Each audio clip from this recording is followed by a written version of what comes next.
Hello, my friends. Welcome back to the Healthy Eating for Busy Women podcast. I am your host, Kat, and I'm so happy you're here.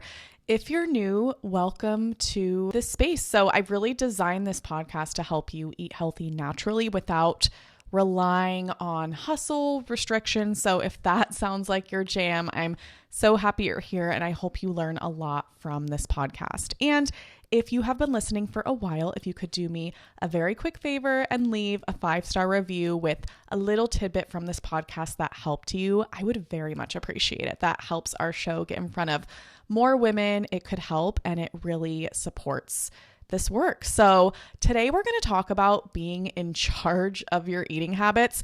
And I know that might sound quite aggressive, but I really want to hone in today on the concept of having full control with food, because I think so much of the time we'll find ourselves in this all or nothing pattern with healthy eating, and we want it all to feel balanced and consistent.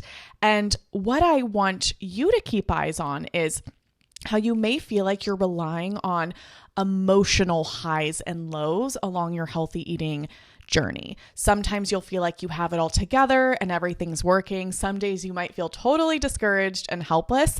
And we want to find that balance that allows you to eat healthy consistently so you can achieve the results you want, regardless of what's going on for you emotionally. Because what I know for you is you want to feel steady, you want to feel clear, and you want to be able to trust yourself with healthy eating and weight loss. So being in charge of your eating habits is really going to connect that. So that is what I mean by being in charge of your eating habits. It's to establish that stability with food. Now, here's the problem I mostly see that comes up. So we'll step on the scale and let's say some weight has gone down. So we've been in this healthy eating journey for a hot minute and we notice some progress happening. What happens when we first start seeing progress is maybe we feel this sense of excitement, validation, relief. So we'll feel this surge of dopamine, right? We'll think it's finally happening. It's working. I'm doing it right. Everything's working out in my favor. And then here's the other side of the coin. Maybe it's a few days later, a week later, a month later, the scale stalls, or it goes up a couple pounds, or you overeat, and then you feel like you lost control. Now we're thinking it's not working anymore. I've lost progress. I've ruined it. I knew I couldn't keep this up. And so I really want you guys, if you're having all or nothing patterns with healthy eating, to understand that those all or nothing patterns stem from the all or nothing of your emotional experience. So we will have high highs where we feel excited, we feel validated, we feel relieved. And then we'll have the low lows where we feel discouraged, hopeless, helpless, shame. And that is where this roller coaster comes in. And what's happening here in this all or nothing, it's not about your weight. It's about your emotional roller coaster relationship to natural progress and the role you are playing in that natural progress. Because here's the thing, and it's the problem most of us have. And I want you guys to know, if you're new, there is no judging or shaming ourselves here on this podcast, because I work with the most ambitious, type A, high-achieving women from all walks of life. Whether someone is a mom or an Olympian or a teacher or a celebrity, I've worked with all types of women. And all of us have a brain that functions pretty similarly when it comes to our eating habits. And here is something that is universal. All of us will have what I like to call a child mindset with our eating habits somewhere in some way. So this is when we will approach our eating habits from this childlike helplessness. So we'll wait for signs that things are working for us. We will ride emotional highs when things look good and feel good and kind of spiral when they don't. We will hope results continue, but don't fully believe that we're the ones creating them. And it will feel like results are happening to us, not because we're the ones doing it. I want you guys to just know you're going to have this part of your brain because this is the more primitive side of your brain. We all have this childlike mentality that isn't the part of our brain that harnesses responsibility and resourcefulness. It feels more tender. And I want us as maybe more type A or professional women to normalize this because it's important we acknowledge that this exists. This is the part of us that will make the entire journey of healthy eating and weight loss feel unstable. No matter if we're in the high highs or in the low lows, we never quite feel in charge of the results that are happening. So to shift into stability with your eating habits, the kind that will last, you need to learn how to step into the parent mindset. So here's how the parent mindset is different from our child mindset. The parent recognizes that our results with weight loss don't just happen. They are created by us through consistent care, attention, and action. The parent does not rely on emotional excitement to take action, and they also understand that plateaus, overeating, and off days are just part of the journey. They are not signs of failure. And overall, the parent holds firm and steady when the child part of us wants to sabotage and panic. That is the big difference. And the work that we are doing together on this podcast and my programs is to solidify the parent when it comes to healthy eating. In this mindset, your self-worth isn't on the line based on how you're eating. You will not interpret every dip or setback as a failure. And you're not going to interpret every win as a miracle that just happened. You see your progress with the proper factual context. And most importantly, right, you lead yourself when it comes to your eating decisions and your progress with weight loss, even when things feel uncertain. So you don't need certainty, you don't need to know A to Z, but you lead yourself step by step from point A to B to C. So an analogy I really love, and it is no secret if you guys are my client or you've listened to this podcast for a while, I love the analogy of being a gardener when it comes to healthy eating. So I'm going to introduce an analogy about gardening here that has to do with this dynamic. So imagine you are a gardener who tends a garden every day, and you're not alone. You have a child who accompanies you each day to tend to this garden. And she's a small child. She has the mentality of a child, and we expect that she's going to emotionally be like a child. But you are the gardener. You're an adult who has context. And what you understand that the child doesn't is the conditions that support growth in the garden. You know that results take time. You know progress isn't always visible on the surface of the garden because there's roots that need to establish. And you know that seasons exist in progress. Some seasons allow us to grow, some allow us to rest. You have all of this context about how to create results with the garden that the child doesn't know. Now, the child, it exists in the garden with wide eyes, right? So when a flower blooms or a plant gets bigger, she screams, "Oh my gosh, it's working. It's finally happening." She's very excitable and her emotions can go to positive 100. And then her emotions can go straight to negative 100 the next day where a leaf falls off or nothing grows for a day and she cries and she thinks it's ruined. It's not working anymore. And she feels helpless. So the child only sees single moments, but you as the parent and the gardener understand the bigger picture. And here's what we need to understand. I want you to picture this whole analogy as your healthy eating and weight loss journey, right? The problem isn't that the child is there.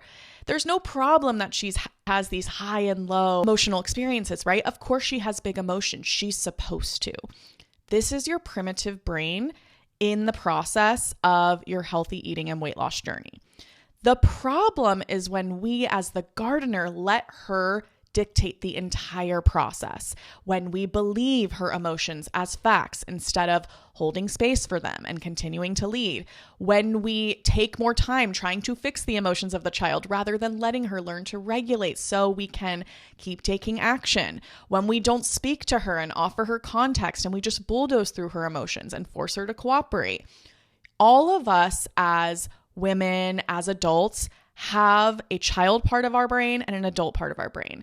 And when we are not creating the results we want and we're in an all or nothing pattern with food is because we have not learned to parent our inner child. And what I want you to understand is, yes, you are tending to this garden to create growth and create the results you want, but there's no opting out of bringing the child with us. And if you're in an all or nothing pattern of excitement or discouragement with healthy eating and weight loss, it's just because we haven't established the parent gardener role. And if you're pushing forward and finding yourself burnt out, you're existing as only the gardener and not looking out for the child. Does that make sense? I love my analogies here, so I'm hoping this one connects with you. So let's talk about what this will look like in practice with healthy eating and weight loss, where you're going to assert control as the gardener. So we know you're going to have to bring the child along, and that's going to be part of it. But how do we establish staying in charge of our eating decisions throughout our journey? Here's what this looks like. Number one, you will need to notice your emotional swings. Notice the pendulum when you're in the positive 100 positive excitement or the negative 100 discouragement. Do you feel on top of the world when things are going well and devastated when they aren't going well, right? That's the child reacting in extremes. It's totally normal. It's not a problem, but you will not build consistency from staying in those emotional swings. You will have to, which is number two here, acknowledge your role as the parent and the gardener. So you created the conditions for results to occur. Even if the child gets really excited, thinks she just got lucky, thinks it's magic, and thinks it just worked, you as the parent know that on the days that the plant grew, it came from days or weeks of you establishing the right conditions in the soil, putting the plants in the right light, all the things we do as the gardener. Your job is not to feel constant excitement from this high, excitable belief that things are working. It's to keep tending neutrally to the process each day.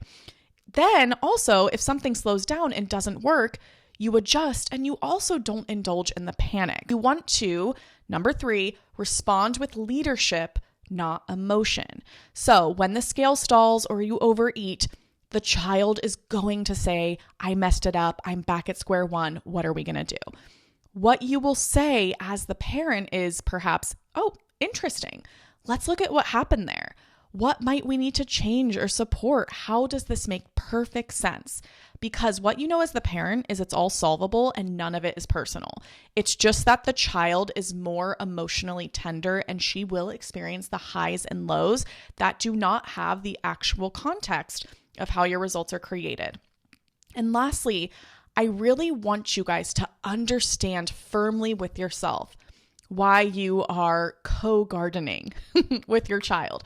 I think the struggle that many of us have as type A women is we think we're supposed to only be the adult.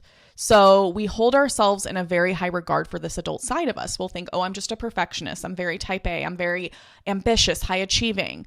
But this is going to be a humbling process to acknowledge that you have this tender child within you that needs to be parented, because we are the parent and the child.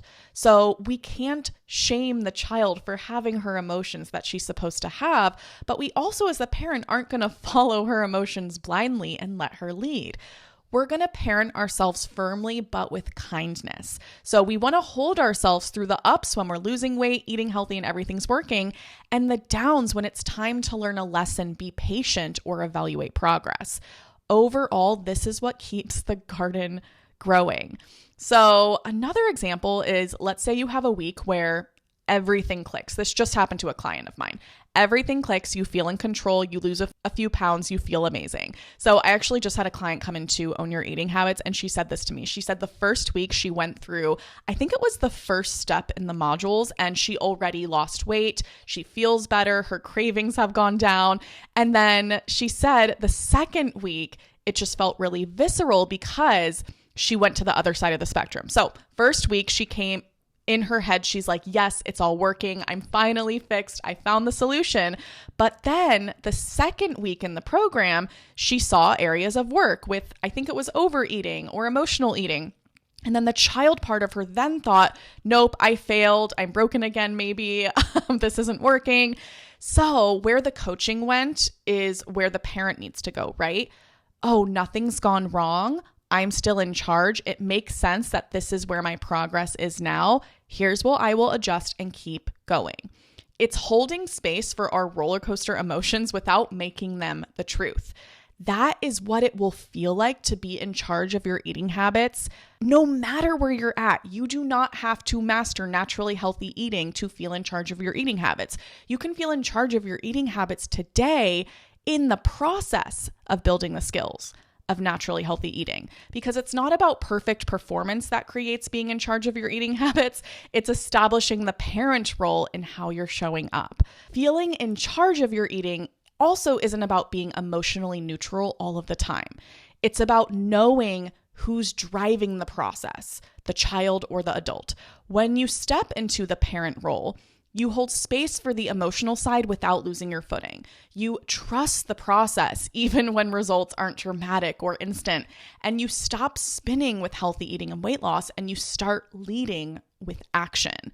This is the difference. So I want you to consider being in charge of healthy eating as less of this aggressive lean forward approach and more of a leaning back approach, where you need to stay in this parent role even when the child is getting really excitable and we need to bring her back down to earth, or she's feeling really discouraged and we need to put some ground underneath her feet with perspective. So my friends, if you want a process to step into this parent role with healthy eating, make sure that you check out my Own Your Eating Habits membership at katrentis.com/membership. This is how you learn to eat naturally healthy and lose weight for the last time. In my very humble opinion, I think all of us need to be in this program because it will allow us to create naturally healthy eating habits in a way that lasts and in a way that feels like you. So I hope to see you there. Thank you so much for being here, and I will talk to you next week.